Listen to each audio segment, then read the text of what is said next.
గత వారం రోజులుగా కురుస్తున్న భారీ వర్షాలు శ్రీశైల మహాక్షేత్రానికి మరో అందాన్ని తెచ్చిపెట్టాయి. ఆధ్యాత్మికతకు క్షేత్రమే కాకుండా ప్రకృతి వైభవానికి నిలయమైన నల్లమల్ల అటవీ ప్రాంతం వర్షపు చినుకులతో కొత్త వస్త్రాలు తొడిగినట్టు మెరిసిపోతుంది.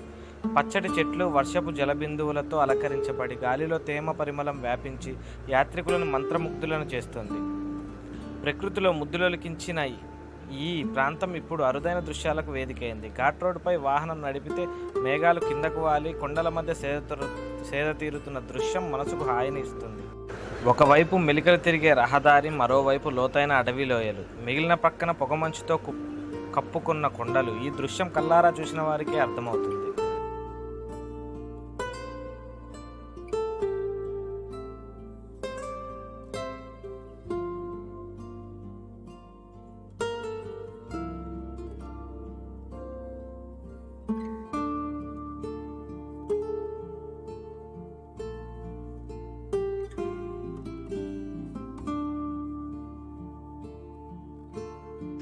నా పేరు ఫయీం అండి.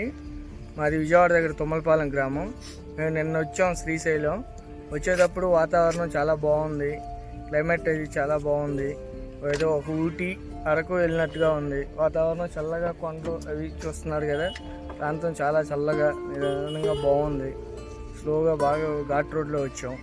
ట్రాఫిక్ కొంచెం జామ్ అయ్యి కొంచెం ఇబ్బందిగా ఉంది, కానీ దర్శనం అయ్యి అంతా బాగుంది. డ్యామ్ కూడా చూసాము, డ్యామ్ కూడా చాలా ఎంజాయ్ చేసాం, చాలా బాగుంది. నా పేరు ఏడుకొండలు, విజయవాడ దగ్గర తుమ్మలపాలెం నుంచి వచ్చాము. ఎట్లా ఉంది ఘాట్ రోడ్డు?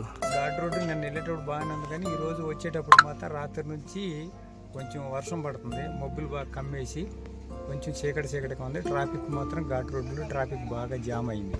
ఎట్లా అనిపించింది అడవులు చూడంగానే? అడవులు చూస్తే ఏముంది, కొంచెం భయంకరంగానే ఉన్నాయి. అడవి చెట్లు బాగా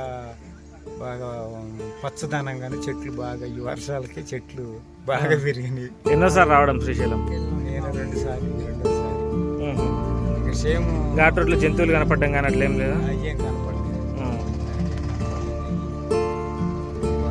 దర్శనం అవి బాగానే అయింది. ఆ గుడి దగ్గర కూడా బాగానే చేశారు. దర్శనం కానీ అన్నీ చక్కగా జరిగింది, బాగా చేశారు. అక్కడ ఉన్న సిబ్బంది కూడా మంచి క్లారిటీగా బాగున్నారు. ఓకే.